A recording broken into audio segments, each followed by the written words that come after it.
Viewers, আশা করি আপনারা সকলেই ভালো আছেন। আজকে আমি আপনাদের কাছে একটা পার্শে মাছের রেসিপি নিয়ে আসছি। একটা অনন্য স্বাদের একটা পার্শে মাছ আমি আজ আপনাদের কাছে শেয়ার করছি। আপনারা দেখুন স্টেপ বাই স্টেপ আমি কিভাবে রান্না করি। পার্শে মাছটা আমার খুব পছন্দের একটা মাছ। আমি মাছ পছন্দ করি, তার মধ্যে পার্শে মাছটা একটা ফেভারিট। এটাকে আমি একটু আলাদা ধরনের রান্না করছি, সেটাই আপনাদের কাছে শেয়ার করছি।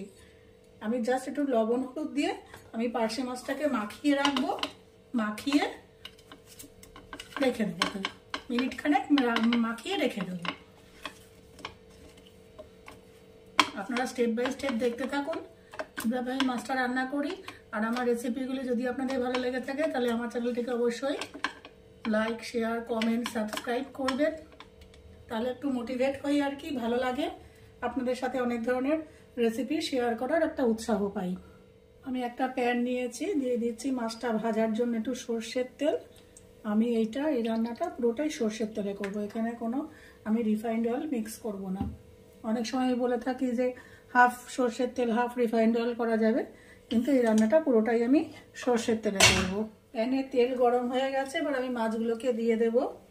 আমি গ্যাসের আঁচটাকে একদম কমিয়ে দেব। আমি এই মাছগুলোকে, মাছ ভাজা দেখানোর কিছু নেই, মাছ আপনারা সবাই ভাজতে জানেন, কিন্তু এখানে হচ্ছে মাছটাকে জাস্ট একদম কম আছে এপিট ওপিট করে একটু ভেজে নেব, জাস্ট থাকলানোর মতন করে। এটা কিন্তু কড়া ভাজা যাবে না। কড়া ভাজলে কী হবে, কড়া ভাজলে পার্শে মাছের একটা আলাদা স্বাদ আছে, একটা ফ্লেভার আছে। কড়া ভাজলে সেই ফ্লেভারটা, স্বাদটা নষ্ট হয়ে যাবে। জাস্ট কম আছে আমি একটু এপিট ওপিট করে একটু জাস্ট ভেজে নেব। মাছটা একটু দেখাই, আমি একদম লো ফ্লেমে মানে এপিট ওপিট মিলে আমি একটু মিনিট খানেক এটাকে ভেজেছি। এর বেশি আমি ভাজবই না। আমি এবার এটাকে তুলে রাখবো। 2 পিঠ মিলে আমি 1 মিনিটের মতন ভেজেছি একদম লো ফ্লেমে। এবার মাছটাকে আমি তুলে রাখবো। মাছ ভেজে নিয়েছি এই তেলেই। এবার আমি দিয়ে দেব আদা বাটা 1 চামচ পরিমাণ মতো দিলাম আদা বাটা। গ্যাসের আঁচটা কমিয়ে নিয়েছি। দিয়ে দেবো 1 চামচ 2 চামচ কাঁচা লঙ্কা বাটা। কাঁচা লঙ্কাটা আপনারা নিজেদের কেমন ঝাল খান সেই অনুযায়ী দেবেন।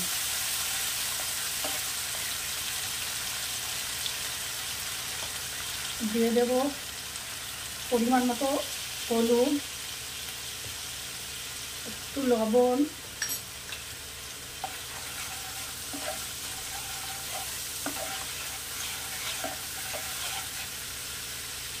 এবারে দিয়ে দেব 3 চামচ মৌরি বাটা, প্লেন মৌরি আমি বেটে রেখেছি, মৌরি বাটা। এটাকে একটু ভালো করে কষিয়ে নেব।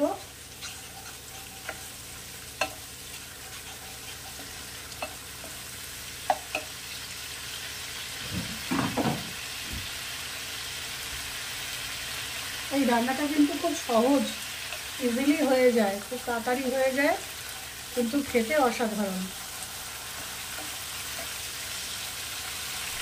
এবারে মশলাটা কষানোর জন্য আমি দিয়ে দেবো সামান্য একটু জল। ব্যাস, একটু জল দিয়ে আমি এই মশলাটাকে একটু কষিয়ে নেবো, নাহলে পুড়ে যাবে। আমি মশলাটা কষিয়ে নিয়ে ফিরে আসছি আপনাদের কাছে। মশলাটা কষানো হয়ে গেছে খুব ভালো করে। এবারে আমি দিয়ে দেবো এর মধ্যে রেগুলার যে আমি দুধ ব্যবহার করি, আপনারা রেগুলার মিল্ক 1 কাপ মতন দিয়ে দিলাম।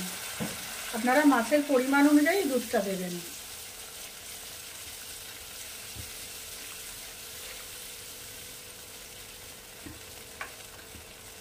এইবারে আমি এই ভেজে রাখা মাছগুলো এর মধ্যে দিয়ে দেবো।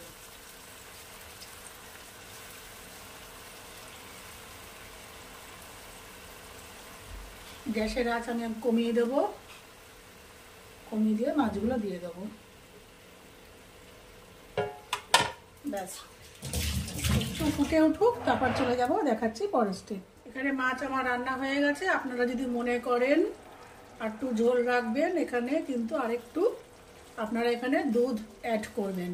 কিন্তু এখানে কিন্তু জল, এই মাছটায় কিন্তু জল যাবে না। হয়ে গেছে। এবার নামানোর আগে আমি দিয়ে দেব পরিমাণ মতো স্বাদ অনুযায়ী একটু চিনি দিলাম, আর দেব একটু সর্ষের তেল।